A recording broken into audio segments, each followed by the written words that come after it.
আসসালামু আলাইকুম। প্রিয় দর্শক, অন্য মঞ্চের আলাপ চাইতায় আপনাদের সকলকে আমন্ত্রণ জানাচ্ছি। প্রিয় বন্ধুরা, প্রীতি, সালাম এবং শুভেচ্ছা নেবেন। যে জেনারেল ওয়াকার এই মুহূর্তে সেনাবাহিনীর আহ, সম্মান রক্ষার্থে, বাংলাদেশকে জঙ্গি ও সন্ত্রাসীদের হাত থেকে রক্ষার্থে ক্ষমতা দখল করতে যাচ্ছে। ওয়াকার কি সামরিক শাসন জারি করবে, বা ওয়াকার বা সেনা ব্যাকড কোনো তত্ত্বাবধায়ক সরকার আসবে? যেমন একটা ধারণা দেওয়া হয় যে সেনাবাহিনীতে বোধহয় জামাত, হিজবুত তাহরির ভর্তি, আহ, মুক্তিযুদ্ধের পক্ষের শক্তি বা পক্ষের সেনা কর্মকর্তার সংখ্যা কম। এটি একটি ভ্রান্ত ধারণা এবং এটি একটি সুপরিকল্পিত অপপ্রচার। মনে রাখবেন যে মুক্তিযুদ্ধের পক্ষের একটি সরকার গত 16 বছরের মতো ক্ষমতায় ছিল, এবং তাদের সময়ে তাদের যে প্রমোশন, রিক্রুটমেন্ট, এখানে একটা ফিল্ট্রেশন ছিল। মুক্তিযুদ্ধের পক্ষের শক্তিকে প্রমোট করা হয়েছে, যদিও সবখানে করা হয়নি, কিছু কিছু বিষয়ের সমালোচনা আছে। তারপরেও মনে রাখবেন যে বর্তমান সেনাবাহিনীতে 70%-এর বেশি হলো মুক্তিযুদ্ধের পক্ষের শক্তি, এবং এর বাইরে আছে যারা খুব প্রফেশনাল, যারা কোনো দল বা কোনো পক্ষে যেতে চায় না, তারাও এখন এই মুক্তিযুদ্ধের পক্ষের অংশের সাথে সুর মিলিয়েছে। কারণ সেনাবাহিনী, ওয়াকার যেভাবে সেনাবাহিনীকে একদম ধ্বংসের দ্বার প্রান্তে নিয়ে যাচ্ছেন, তাতে প্রফেশনাল অংশটা এটা খুব বেশি পছন্দ করছে না। সুতরাং সেনাবাহিনী মানেই জামাত, সেনাবাহিনী মানেই Hizb ut Tahrir, this is a propaganda. মনে রাখবেন যে এটা একটা অসত্য, এটা সত্যি না, এবং এটা ইচ্ছে করে এই প্রোপোগান্ডাটা ছড়ানো হয় এই মুক্তিযুদ্ধের পক্ষের শক্তির মধ্যে একটা বিভ্রান্তি ছড়ানোর জন্য। সামরিক, বেসামরিক সবখানে এই বিভ্রান্তিটা তারা সরাচ্ছে। সুতরাং don't pay heed to this propaganda. এরপরে হলো যে জেনারেল ওয়াকার কি সামরিক শাসন জারি করে ক্ষমতা নেবেন কিনা, এটাও খুব স্পষ্ট করে আমি আপনাদের জানিয়ে দিতে চাই। এমনকি জেনারেল ওয়াকার নিজেও তার ঘনিষ্ঠজনদের বারবার বলেছেন যে তিনি কোনো অবস্থায় ক্ষমতা নেবেন না। তিনি বিভিন্ন বক্তৃতাও বলেছেন তিনি ক্ষমতা নেবেন না। এটা সত্যি, তিনি ক্ষমতা নেবেন না।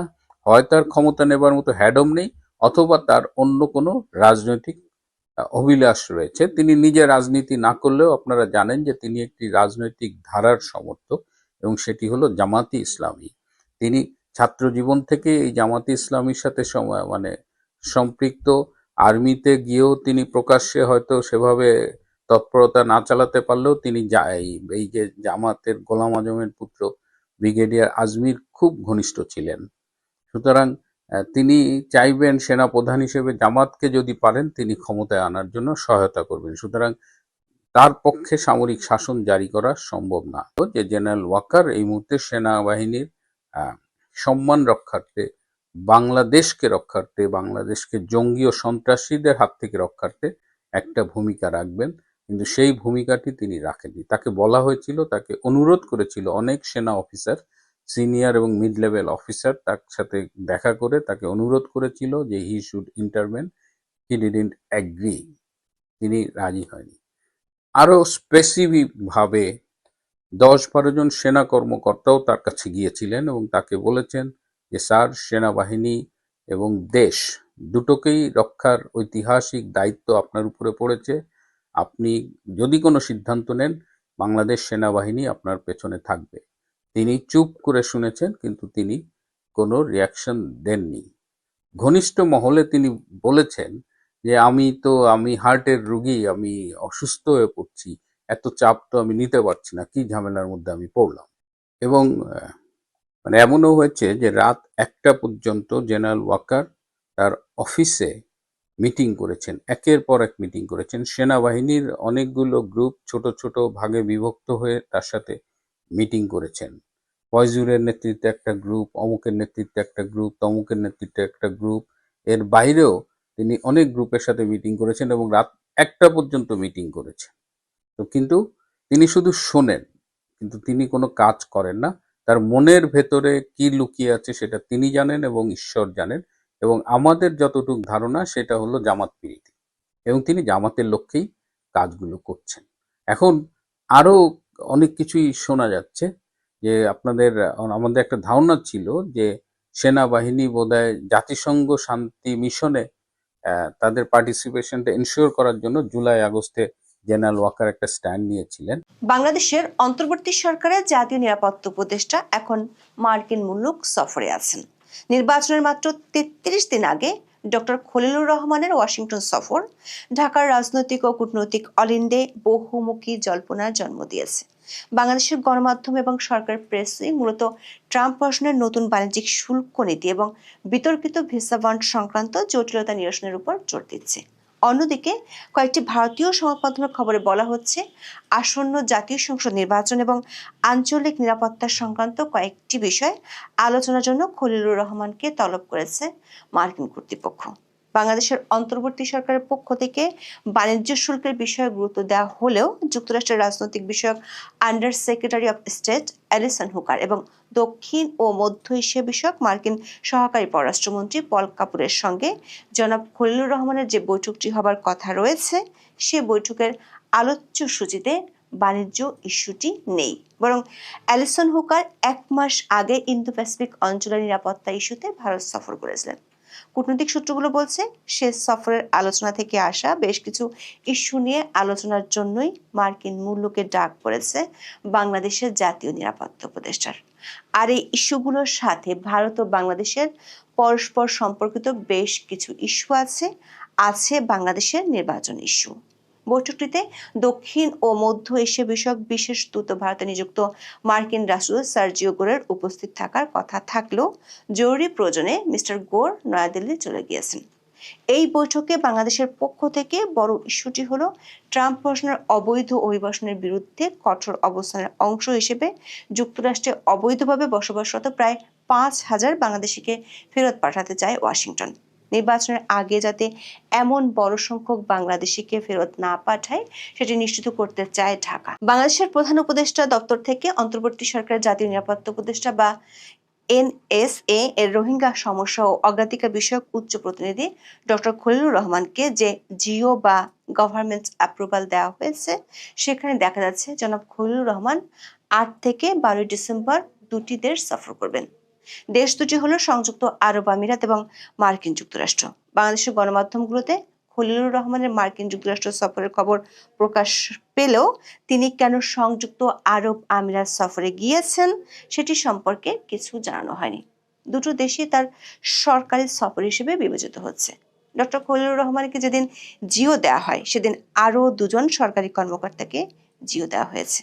6 জানুয়ারি ইস্যু করা জিওতে দেখা যাচ্ছে প্রধান উপদেষ্টার মুখ্য সচিব এম সিরাজউদ্দিন মিয়া এবং জাতীয় নিরাপত্তা উপদেষ্টা খলিলুর রহমানের সিনিয়র কনসালটেন্ট মোহাম্মদ মোস্তাইন বিল্লাহ একদিনের জন্য সংযুক্ত আরব আমিরাতে সরকারি সফরে যান।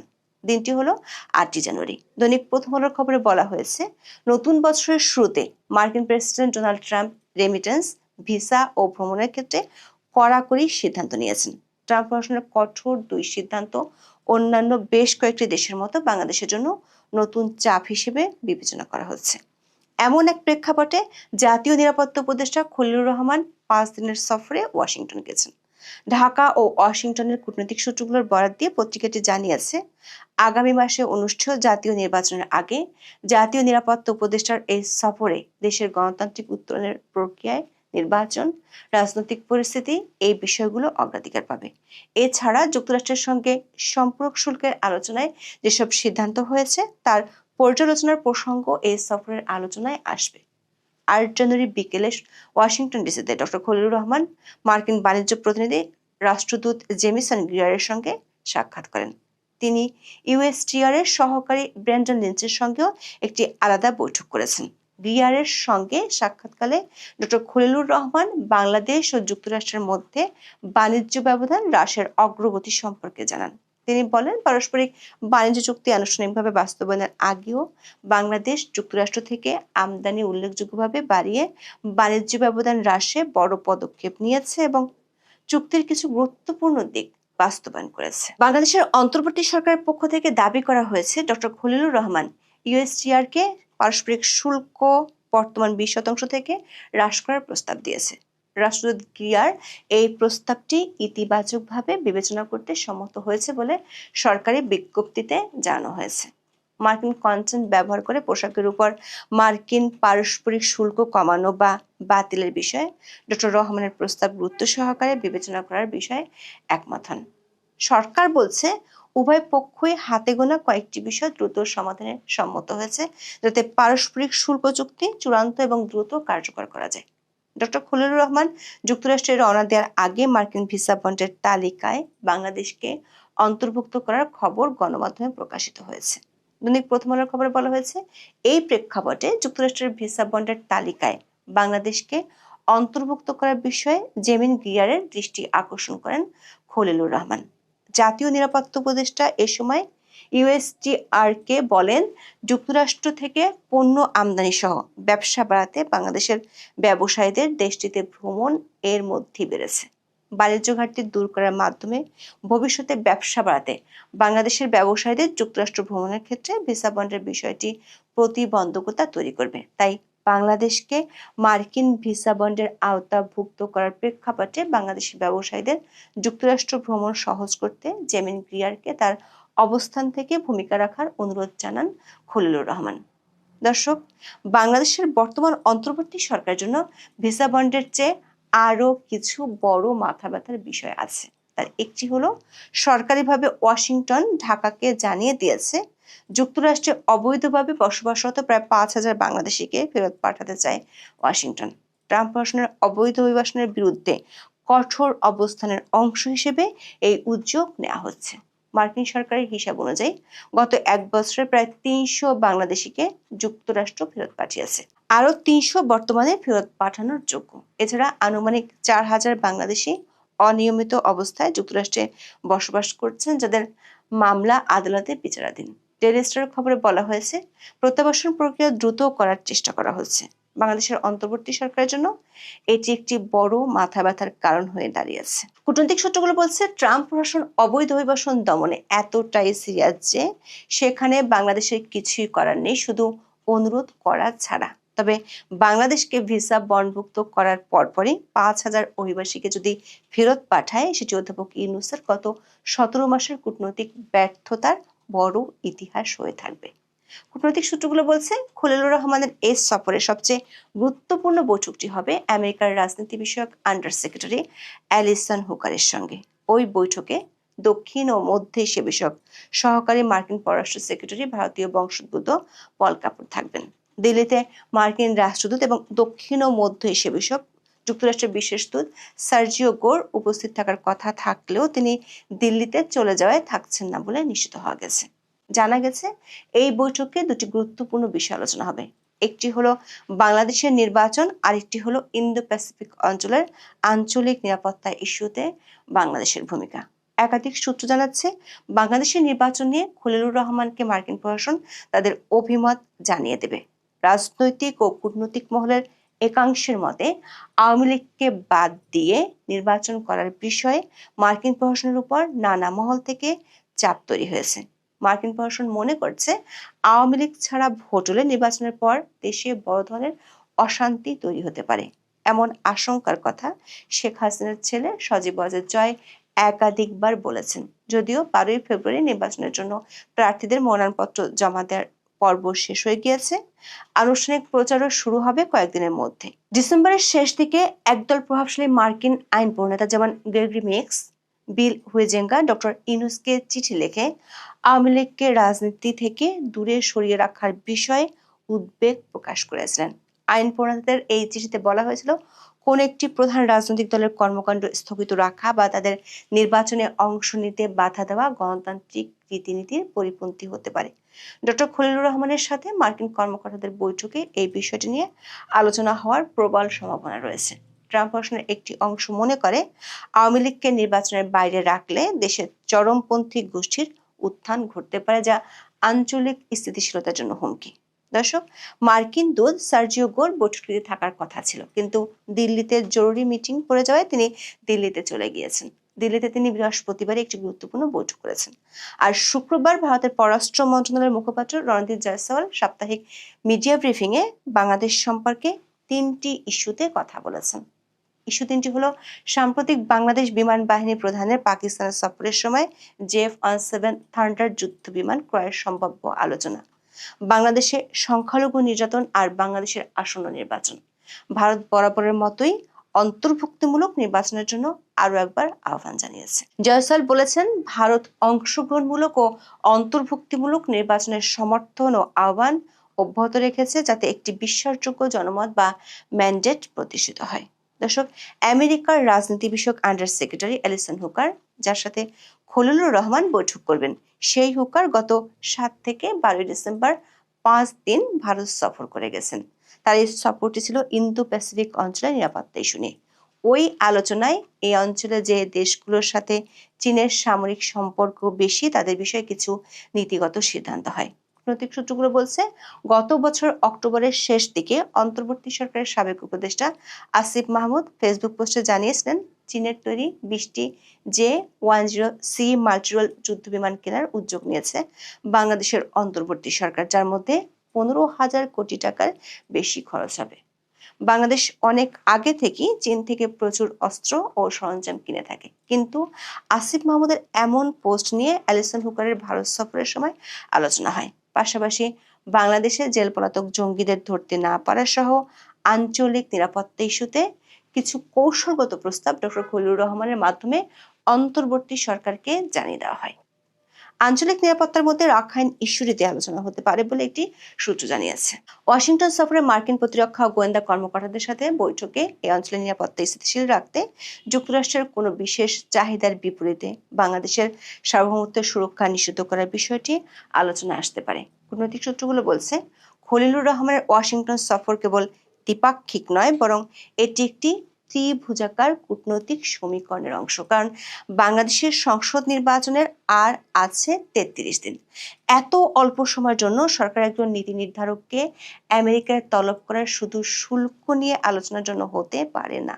নির্বাচনের মাত্র 33 দিন আগে এনএসএ পর্যায়ের এই সফর শুধুই রুটিন মাফিক নয়। রাজনৈতিক বিশ্লেষকদের মতে, মার্কিন স্টেট ডিপার্টমেন্ট এবং হোয়াইট হাউস থেকে ঢাকাকে সম্ভবত একটি বিশেষ বার্তা দেওয়ার জন্য ডেকে পাঠানো হয়েছে। এই বার্তার মূল বিষয়বস্তু হতে পারে নির্বাচনের গ্রহণযোগ্যতা নিশ্চিত করা। ট্রাম্প প্রশাসন চাইবে বাংলাদেশের নতুন সরকার যেন ইন্দো প্যাসিফিক অঞ্চলে মার্কিন কৌশলের সাথে সামঞ্জস্যপূর্ণ থাকে এবং চীনের প্রভাব বলয় থেকে দূরে থাকে। কূটনৈতিক সূত্রগুলো বলছে, মার্কিন উচ্চ পর্যায়ের প্রতিনিধিরা খলিলুর রহমানকে যেসব বার্তা দিবেন, সেগুলো আরো পরিষ্কার হয়ে উঠবে বাংলাদেশের নতুন মার্কিন রাষ্ট্রদূত ব্রেন্ট ক্রিস্টেনসেনের ল্যান্ড করার পর। ক্রিস্টেনসেনের 12 জানুয়ারি ঢাকায় পৌঁছানোর কথা আছে। এখন এই পর্যন্ত, সবাই ভালো থাকুন। আমেরিকার বলে যে কোনো সময় উইকেট উপড়ে যেতে পারে ডক্টর ইউনূসের। আপনাদের যে খলিলুর রহমান যে মার্কিন যুক্তরাষ্ট্রে গেছেন, প্রথমে তিনি এখান থেকে গেছিলেন কাতারে, সেখান থেকে তাকে দুবাই ডেকে পাঠানো হয় এবং শেষ পর্যন্ত তার গন্তব্য হয় আমেরিকাতে।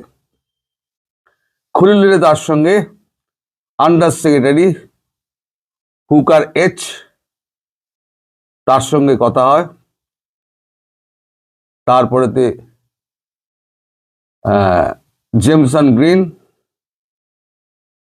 ইনি হচ্ছেন ইউএস স্টেট রিপ্রেজেন্টেটিভ, তার সঙ্গেও কথা হয়েছে। এখন এই যে বাংলাদেশে অন্তর্বর্তী নির্বাচন, সংখ্যালঘু নির্যাতন, তারপর সহিংসতা যেগুলো চলছে ইউনূসের আমলে, তাতে আমেরিকা প্রচন্ড খাপ্পা।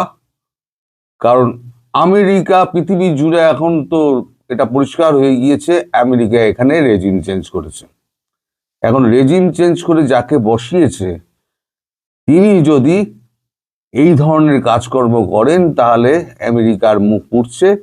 সেটা আমি আগেও আপনাদের বলেছি, সেটাও খলিলুর রহমানকে এই আপনার হুকার তিনি কিন্তু পরিষ্কার করে দিয়েছেন। তিনি বলেছেন, অন্তর্ভুক্তিমূলক নির্বাচনের কোনো নির্দিষ্ট পরিবেশ সৃষ্টি হয়নি, এজন্য আমরা অত্যন্ত ক্ষোভ প্রকাশ করছি এবং আমরা খুব দুঃখ পেয়েছি। তাকে 36 পাতার একটি অভিযোগপত্র দেওয়া হয়। বিশেষ করে ভারতের সঙ্গে যে বৈরতা সৃষ্টি ডক্টর ইউনূসের আমলে যেটা হয়েছে এবং তিনি নিজেও যেটা করেছেন, সেটা মার্কিন যুক্তরাষ্ট্রে ইন্দো প্যাসিফিক যে নীতি আছে তার পরিপন্থী। এবং চীনের সঙ্গে যে ভারতের যে ঘনিষ্ঠতা বাড়ছে, এর ফলে মার্কিন যুক্তরাষ্ট্রের এই কাণ্ডের ফলে একটা ভুল জিনিস হয়েছে, তাতে আমেরিকা মেরামতির চেষ্টা করছে। সেখানে অন্তরায় হয়ে দাঁড়াচ্ছেন ডক্টর ইউনূস এবং তার শাসিত সরকারের অন্যান্য প্রতিনিধিরা। ফলে ডক্টর ইউনূসের ওপরেতে তারা বেজায় খাপ্পা হয়ে রয়েছে। আজকে আপনাদের মধ্যরাতে বা আমাদের মধ্যরাতে 8 ঘন্টা তো তফাৎ আপনাদের আমাদের, আজকে মধ্যরাতে জেমসন গ্রিন, আজকে মধ্যরাতে পল কাপুর আর সার্জিও গোর, এই দুজনের সঙ্গে মিটিং আছে খলিলুরে। এই খলিলুর রহমানের এই মিটিং এর আগে জেমসন গ্রিন যে 36 পাতার যে অভিযোগপত্র তাকে পৌঁছে দিয়েছেন, সেটা তাকে ভালো করে স্টাডি করতে বলা হয়েছে এবং বলা হয়েছে এই 36 পাতার অভিযোগে যতগুলো অভিযোগ আপনার রয়েছে তার সপক্ষে আপনি উত্তরটা দেবেন। ঢাকার উত্তর কি? খলিলুর বলেন, আমি তো প্রধান উপদেষ্টা নই, আমি কি করে সব উত্তর দেব? তখন ওরা বলেন যে আপনি প্রধান উপদেষ্টা নন, কিন্তু আপনি তো মানে এনএসএ, ন্যাশনাল সিকিউরিটি অ্যাডভাইজার, আপনার সঙ্গে নিশ্চয়ই আলোচনা করে করা হয়, তাহলে আপনি নিশ্চয়ই জানবেন। খলিলুর সেখানে চুপ করে থাকেন। খলিলুর তো বলতে পারেন না যে আমাকে পাত্তাই দেন না, আমাকে ইডিয়েট ফিডিয়েট বলে গালাগাল করেন, সেটা তো আর বলতে পারেন না। ফলে খলিলুর এখানে চুপ করে থাকেন, খলিলুর কোনো কথা বলেন না। তাই খলিলুর এখন একটু ভেতরে ভেতরে অস্বস্তিতে রয়েছেন যে এই পল কাপুর এবং সার্জিও গোর তাদের সঙ্গে যখন বৈঠক হবে, সেই বৈঠকে তিনি কোন কোন প্রশ্ন মানের মুখোমুখি হবেন। তবে এইটা মার্কিন যুক্তরাষ্ট্রের পক্ষ থেকে পরিষ্কার করে দেওয়া হয়েছে যে ইউনূসের কর্মকাণ্ডে তারা খুব একটা সন্তুষ্ট নয় এবং তারা বিকল্প কিছু ভাবছেন। এই যে বিকল্প ভাবা, সেটা হয়তো আগামী কাল পরশুর মধ্যে হয়তো ঠিক হয়ে যাবে বিকল্প কি ভাবা। এখন আমাদের দৃষ্টিভঙ্গিতে যেটা মনে হচ্ছে, আমার, এটা কোনো খবর নয়, আমার দৃষ্টিভঙ্গিতে যেটা মনে হচ্ছে, এখানে ইউনূসের থেকে বেশি পাত্তা পাচ্ছেন খলিলুর রহমান। তিনি মার্কিন যুক্তরাষ্ট্রের ঘনিষ্ঠ এবং ভারতের ঘনিষ্ঠ। মার্কিন যুক্তরাষ্ট্র নিশ্চয়ই এমন একজনকে চাইবে যে এই পরিস্থিতিতে যে ভারত মার্কিন যুক্তরাষ্ট্র দুজনের সঙ্গেই একটা সমান সখ্যতা বজায় রেখে চলেছে, সেই রকম কোনো ব্যক্তিকে। তাহলে সেই রকম ব্যক্তি যদি বাছা হয়, তাহলে এই মুহূর্তে খলিলুরের মানে গ্রহণযোগ্যতা অনেক বেশি। ফলে আমার তালিকায় খলিলুর হয়তো এগিয়ে থাকতে পারেন। এটা আমার নিজস্ব মানে বুদ্ধি বিবেচনায় বলে।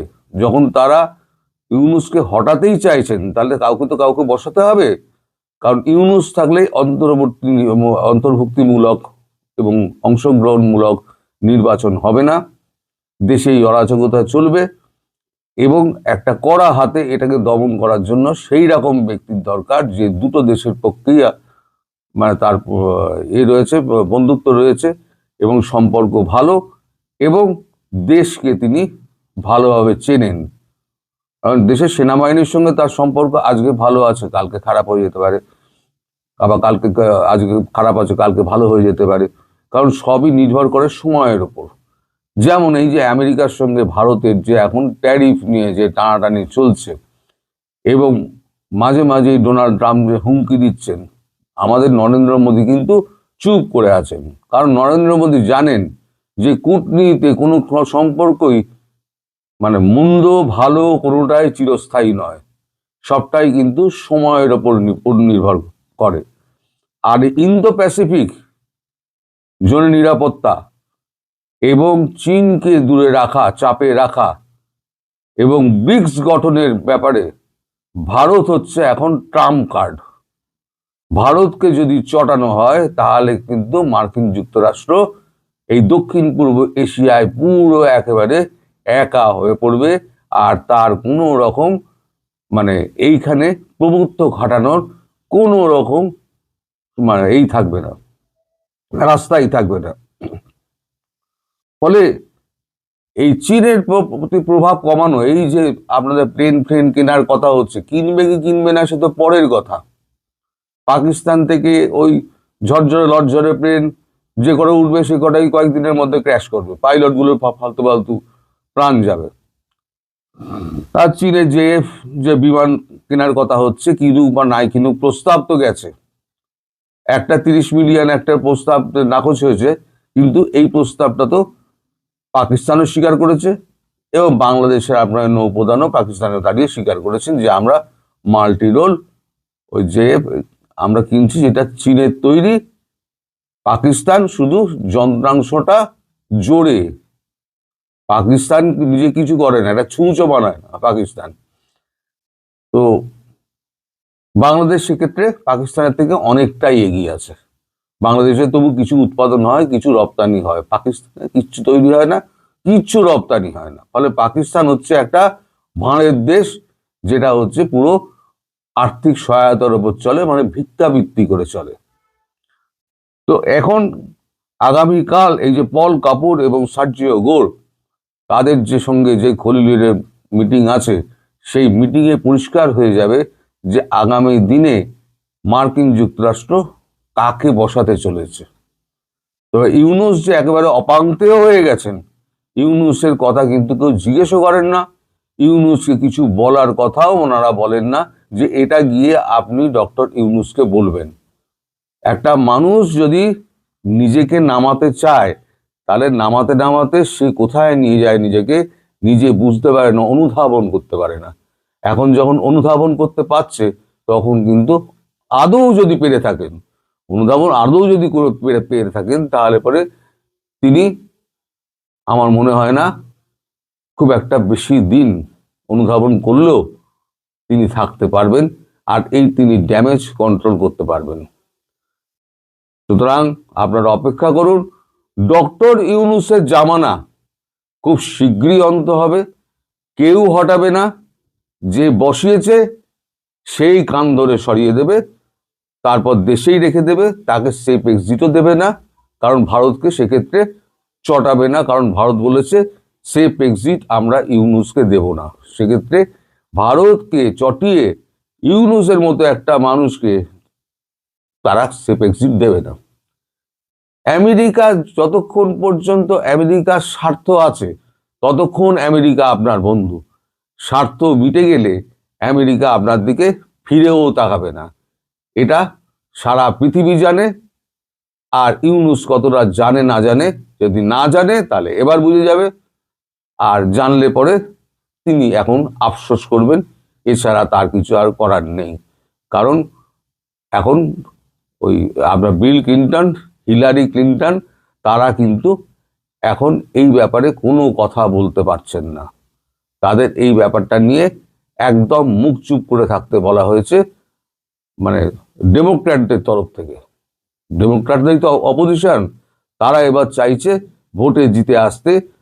ট্রাম্পের আমলে যত ভুল কাজকর্ম হয়েছে সেটা হচ্ছে তাদের ট্রাম্প কার্ড ডেমোক্র্যাটদের কাছে, আর ডেমোক্র্যাটরা এই ভুল শোধরানোর ব্যাপারে হিলারি ক্লিন্টন আর বিল ক্লিন্টনকে কোনোভাবেই অংশগ্রহণ করতে দিচ্ছে না বলে আমাদের কাছে খবর আছে। ফলে আপনারা একটুখানি অপেক্ষা করুন। অন্তর্ভুক্তিমূলক নির্বাচন করতে গেলে আওয়ামী লীগকে আনতেই হবে, সেক্ষেত্রে শেখ হাসিনাকে হয়তো আমেরিকায় এবং ভারত দুজনে নিয়ে গিয়ে বসিয়ে দেবে ওইখানে, বাংলাদেশে হয়তো রাষ্ট্রপ্রধান হিসেবে বসাবে, অথবা আপনার ওখানে এমনি নির্বাচন লড়ার জন্য বসাবেন, সেটা শুধু এখন সময়ের অপেক্ষা। যারা হতাশ হয়েছিলেন, যারা ভাবছিলেন যে আওয়ামী লীগ ফিরবে কি ফিরবে না, ফিরবে কি ফিরবে না, তাদের কাছে এটা একটা সুখবর যে অন্তর্ভুক্তি নির্বাচন করার ব্যাপারে আমেরিকা প্রতিশ্রুতিবদ্ধ, জানিয়ে দেওয়া হয়েছে, ভারত তো বলেই দিয়েছে, এবং শেখ হাসিনা দেশে ফেরার জন্য তৈরি হয়ে আছেন। ক্ষেত্র পুরো সব মানে একদম কমপ্লিট হয়ে গিয়েছে। মানে মানে যে ক্ষেত্রটা তৈরি করার জন্য এতদিন অপেক্ষা করা হচ্ছিল, সেই ক্ষেত্রটা তৈরি করা হয়ে গিয়েছে। এইবারেতে আপনাদের অপেক্ষা করতে হবে, তাহলে পরে আপনারা বুঝতে পেরে যাবেন যে আপনারা কতটা বিপদে আছেন আর কতদিন বিপদে থাকবেন। একটু অপেক্ষা আপনারা করুন। সবাই ভালো থাকবেন, সুস্থ থাকবেন এবং সাবধানে থাকবেন। নমস্কার।